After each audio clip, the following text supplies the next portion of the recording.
Hello and welcome to this week's edition of the Shoot the Moon podcast, brought to you by Revenue Rocket, the M&A people for IT services companies worldwide.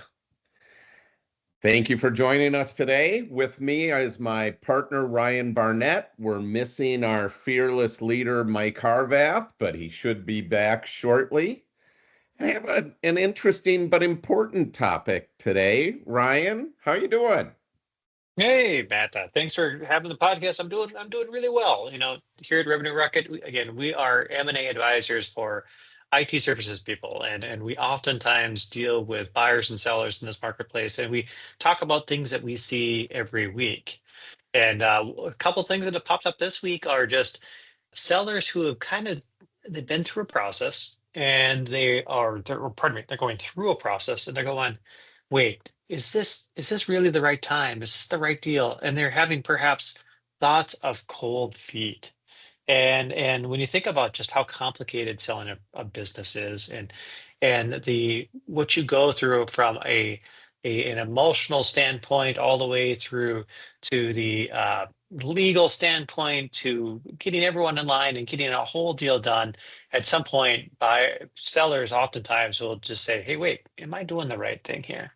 So Matt, you've been working with a lot of buyers and sellers lately, and I'd love for you to just give us a concept here, and how common is it for sellers to get cold feet during the M&A process, and where do you oftentimes see that happening?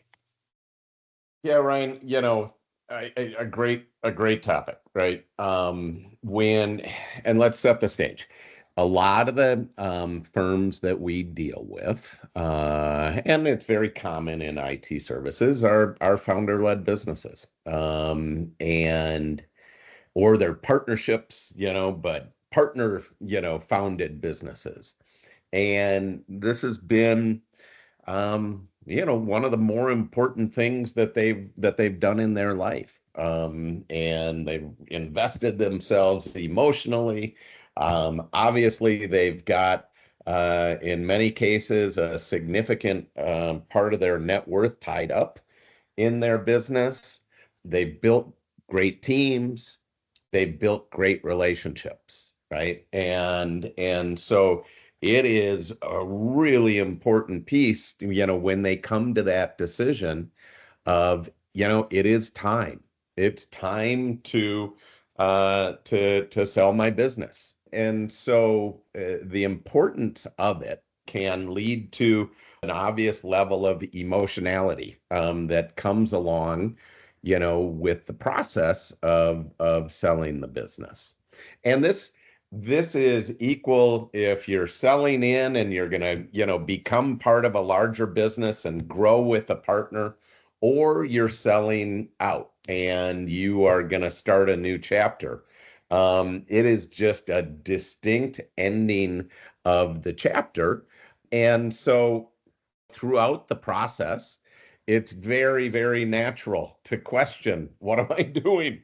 Is it right? Is now the time? Am I doing the right thing for myself? Am I doing the right thing for my team? Am I doing the right thing for my customers? And so it's just a very natural emotional response that, quite honestly can happen throughout the process at various times. But, again, when it's time. And so, talking today about how you manage to stay the course is really important. Right. It's when you're selling a company, oftentimes to reemphasize what you just said, the it's really part of your identity, and how you think about yourself and your life is often tied up in your company. And so when you get to a point in which that company or that baby, that being that you created is may no longer be yours, I think it's one of those moments that says, do I really want to do this? And so I think most sellers go through this, maybe even multiple times throughout the process. And if you take and split that process apart, I think there's that initial decision, just is this time? And having understanding and really data on is this time, I think is important. So for example, do you have a number in your head and is the business ready for that? And that can help assuage feelings of is this the right time to do this? Or do I have the right people in place? And if you built and worked with long enough to build the right features, the right people, the right processes, pardon me, the that those people can be kind of, you can feel them in the right direction, going to the right spot. And so I think that identity is just huge, and what you've done and pouring it into someone's soul is big. You know, I'm curious, Matt, when you start to think about some of those triggers of why someone might have cold feet, some of it is that just emotional reality of letting go, but also the process can get a little tiring sometimes when you go through talking to people and you go through diligence. Have you seen people just get a bit tired of the process and say, hey, we haven't found the right deal yet, and I'm tired of searching? Or, you know, how do you start to talk to people when they're in the throes of things to help them realize, hey, there's light at the end of the tunnel? Yeah, yeah. I mean, part of it is making sure that there's real clarity and, managing the expectations right from the get-go.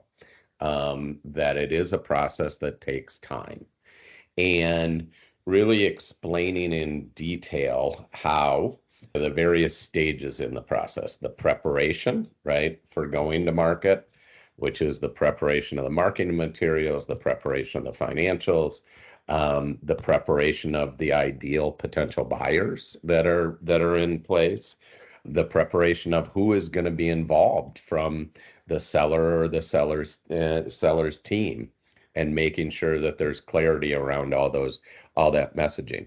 And that takes time in and of itself, right? And making sure that people understand that being well prepared is absolutely critical to finding the right buyers and maximizing the potential, within a transaction. And then you go into the marketing process, and being well prepared is key to try to be as efficient in that marketing process, in the marketing of the business, in lining up, and gaining interest from the potential buyers. And that takes time, right? Because, people are busy. And so it can feel as though there's a lag in both of those, stages within the process. And so ensuring that, proper expectations of timeline are in place, and then being very transparent about where you're at, right, in that, right, and being clear on, at least a weekly basis as to what is happening, along the expectations of that timeline. And so I think that with the proper expectations, and then the ongoing management of those expectations against realistic timelines, right, is one of the sort of critical pieces that we do on an ongoing basis with our clients. And then, continuing to check in with them. I mean, again, back to that emotional aspect, continuing to check in. How are you doing? Right? How is it going? How are you feeling? Right? And enabling sellers to talk about, their emotions, what they're seeing, what they're feeling is, some of those critical pieces in the earlier stages of the process. And then moving forward, obviously, you line up great options, for the sellers. Again, regardless of whether or not they're selling in or they're selling out, you've got great options in place, and you sign a letter of intent, and you choose one of those great options, and you sign a letter of intent. And then there's a whole nother process that can be arduous, and cause sellers to be like, man, is this worth it? oh, this is hard, right? Because you go into the diligence period and you talk about kind of bearing your soul, you're bearing the soul of your company to a potential buyer, and you're sharing a whole bunch of information. And one of the things that I think that we do to ensure that sellers in that diligence process, don't get cold feet or don't get worn out is, we keep the eye on the prize, right? You enter the process for a reason. It's time. We found the right situation. Keep that sort of eye on the prize as to what this can mean, when signatures are on the dotted line. And then finally, the contract negotiations can be hard too, right? I mean, it just is hard. You're dealing with terms, you're dealing with risk, you're dealing with expectations, you're dealing with agreements related to your ongoing participation within the business. And that can be hard as well.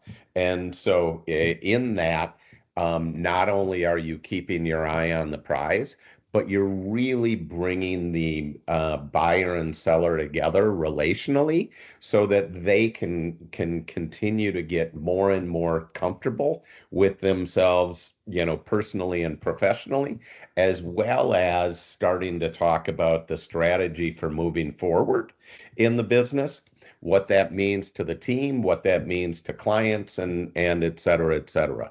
So you're on an ongoing basis, you're managing expectations, you're being transparent about where you are, and then as you're moving forward, you're really keeping your eye on the prize. Oh, great. So if I hear that back, Matt, what you've got is earlier you're in that packaging phase and you're getting ready for your company to go talk to buyers.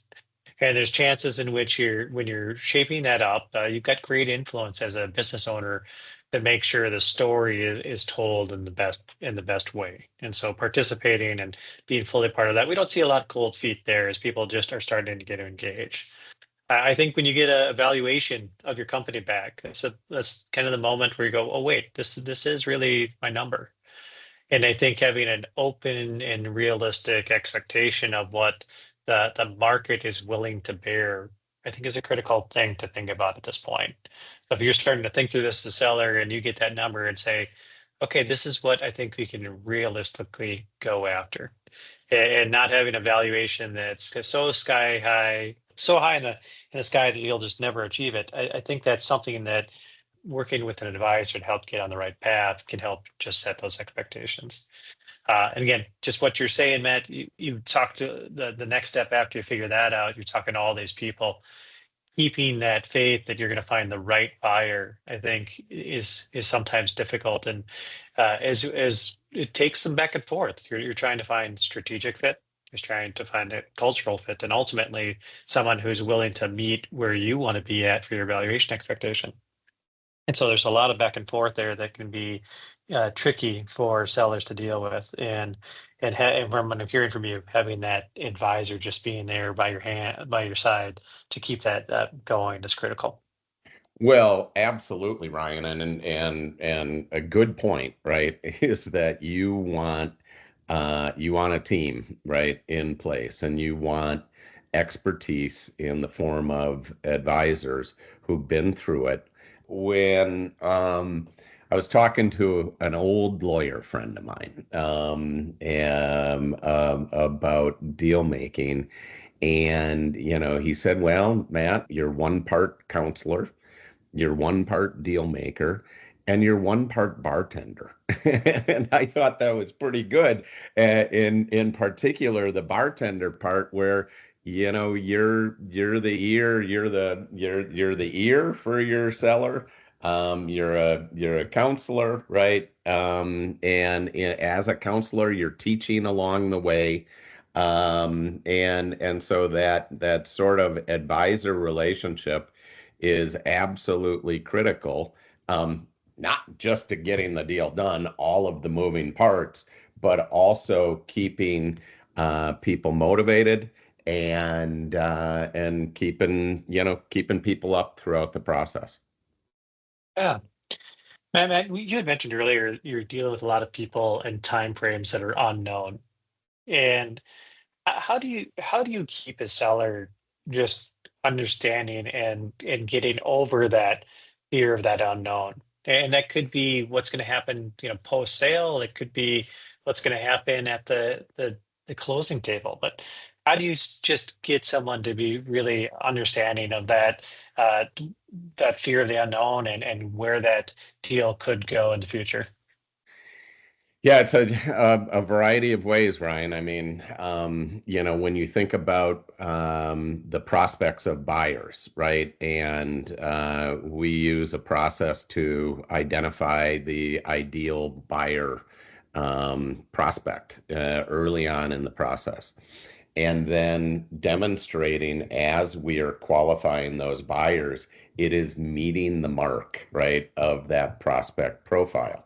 I think that that's critical that early on, when you start marketing that firm, you are showing that it is meeting the goals of the seller and that there are buyers that are interested and meet that prospect profile.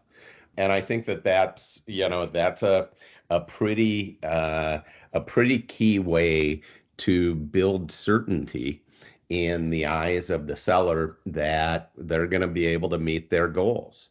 Obviously, from a financial perspective, you highlighted that valuation is key. Given the fact that we've been doing this for 25 years, and we've been solely focused on this industry, we're pretty darn good at setting those expectations up front. But they need to be validated, right? And so ensuring that there's a validation that valuation expectations can also be met. And then, sort of finally, Ryan, ensuring that as things are coming together, that the actual deal terms are well managed.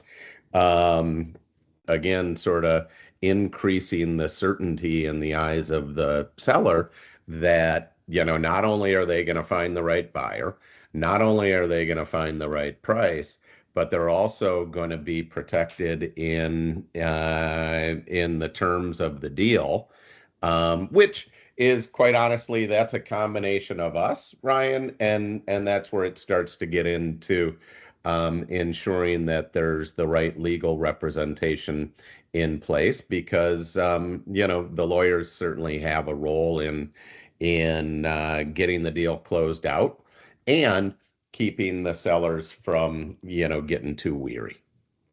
Right, right. And I'd say this is a point in which there are a lot of people involved. And so let's say in fast forward that we did find the right buyer and we found an LOI and everyone is pleased with the LOI.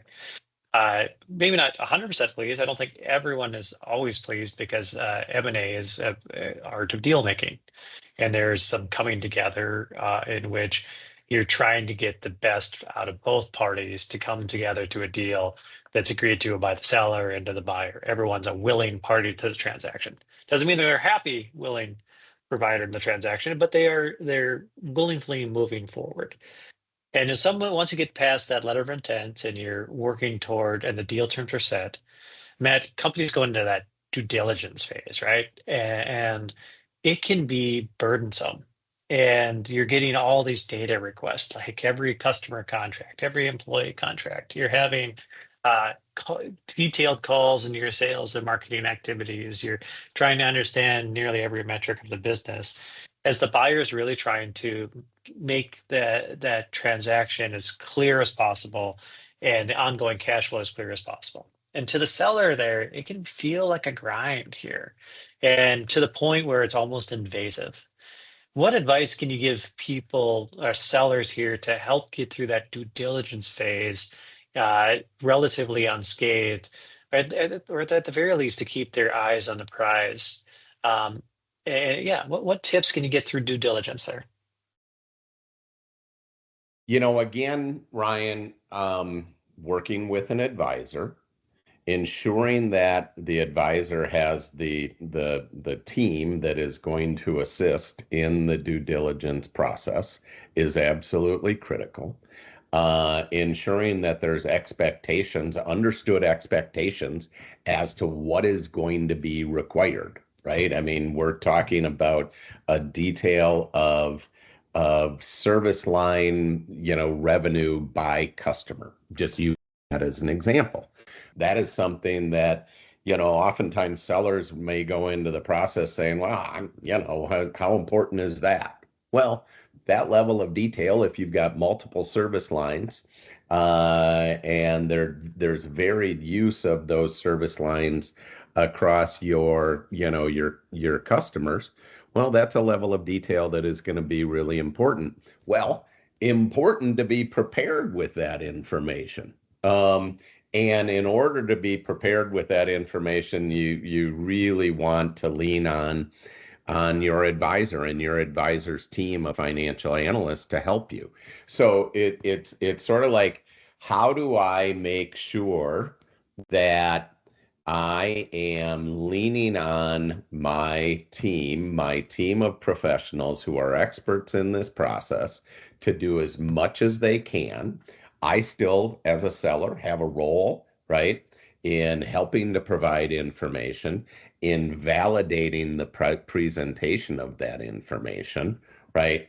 And so I think that that's a key piece, is making sure you're prepared, making sure it's ready, making sure that you understand that as a seller, you've got a team behind you, or you're part of a team that is going to be providing that ongoing information.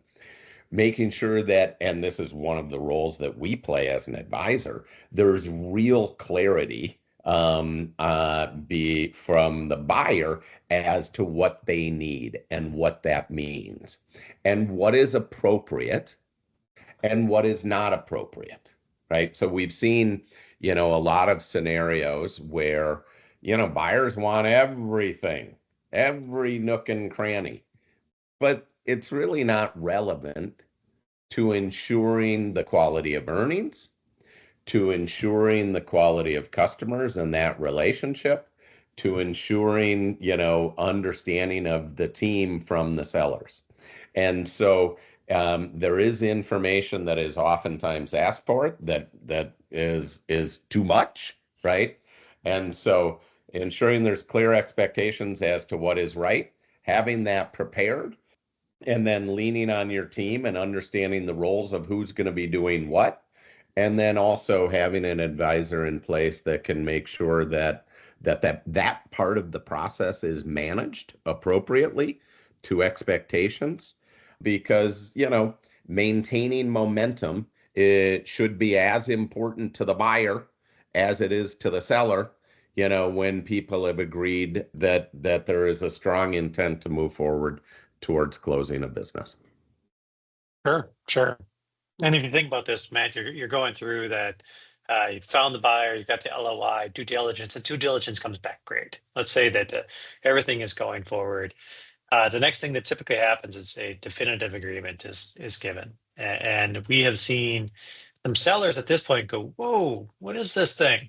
And Matt, why do people have such a interesting reaction to that definitive agreement? Part of it is just seems like it's a lot to take in, and there's a lot of legal components to it. But what should sellers expect here, and what advice do you give them to kind of to break through what is kind of legalese to what is right for the deal and right for the for both the buyer and the seller?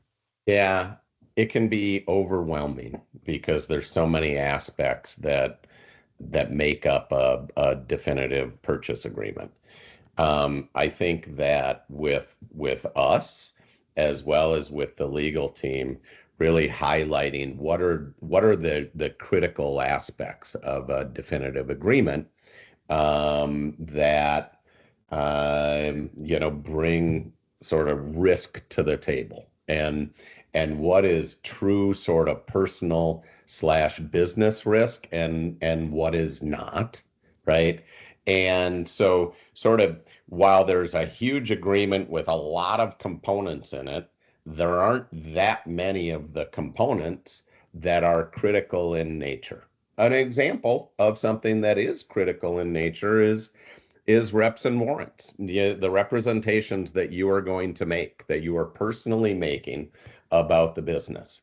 So using that as an example, preparing a seller in their understanding of the representations that are oftentimes going to be asked for, and ensuring that the seller is going to be comfortable with, prepared to make the appropriate, representations.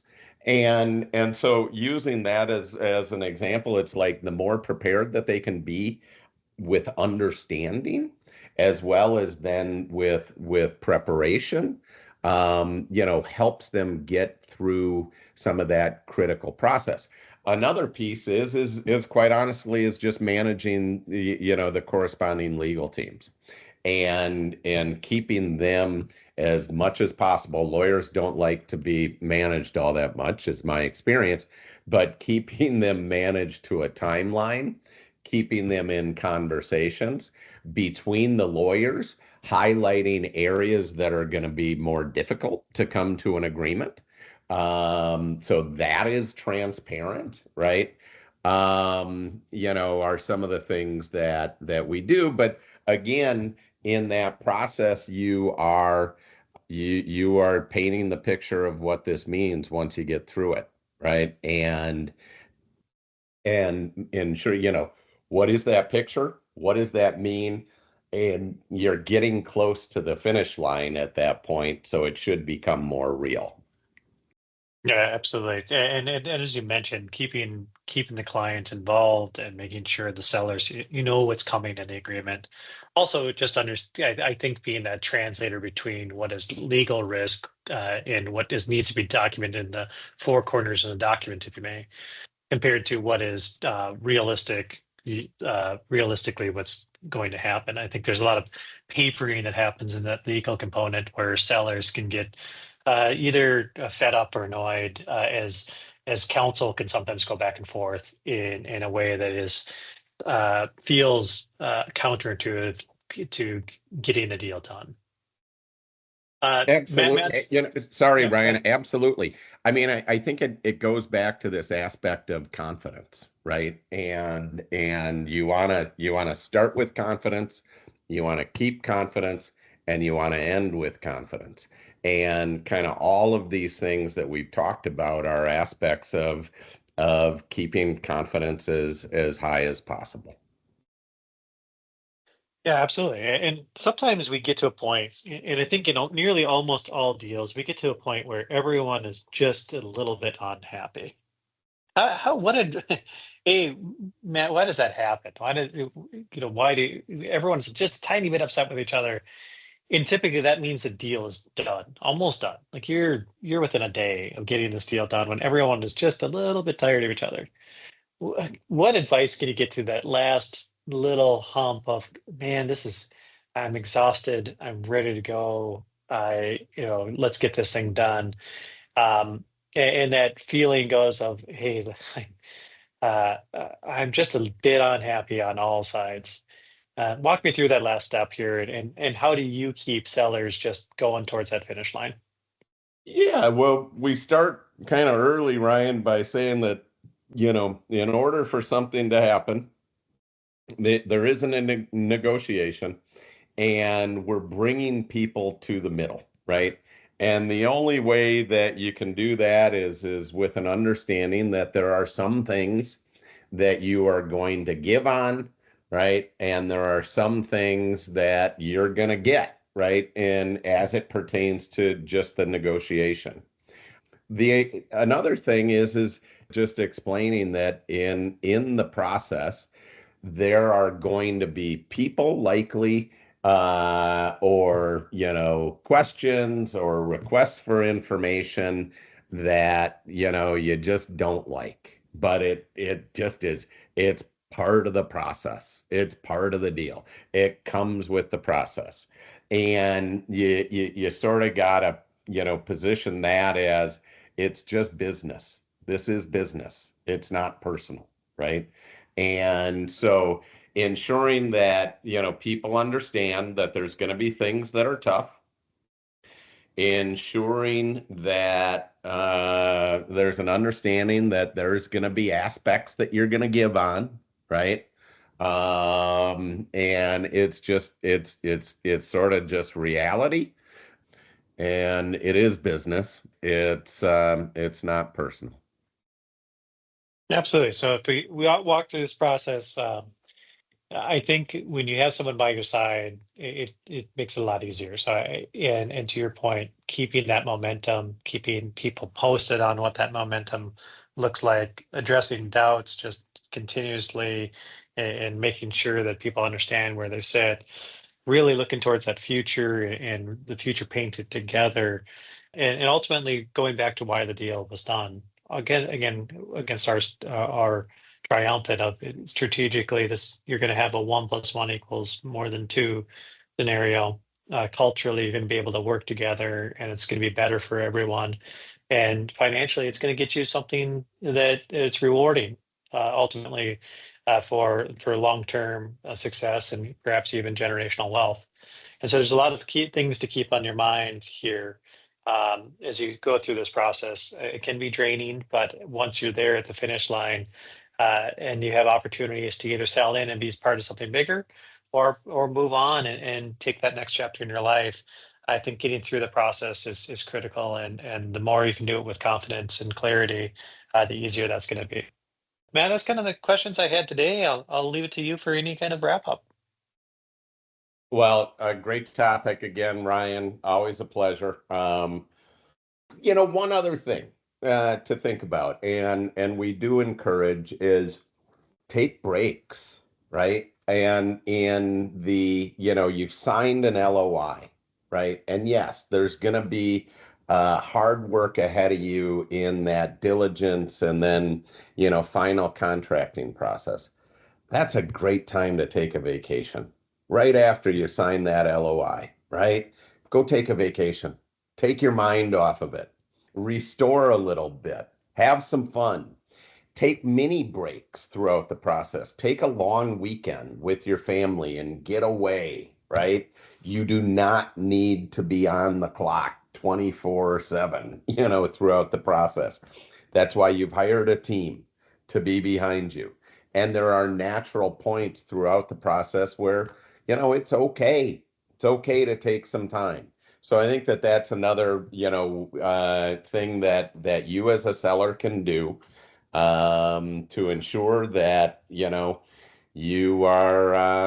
not getting overburdened, you're not getting overwhelmed, and you don't get any burnout in throughout the process, so that you can meet the goal. With that, great topic. Come back next week for another interesting topic about mergers and acquisitions in IT services. And with that, we'll tie a ribbon on it. Have a great week.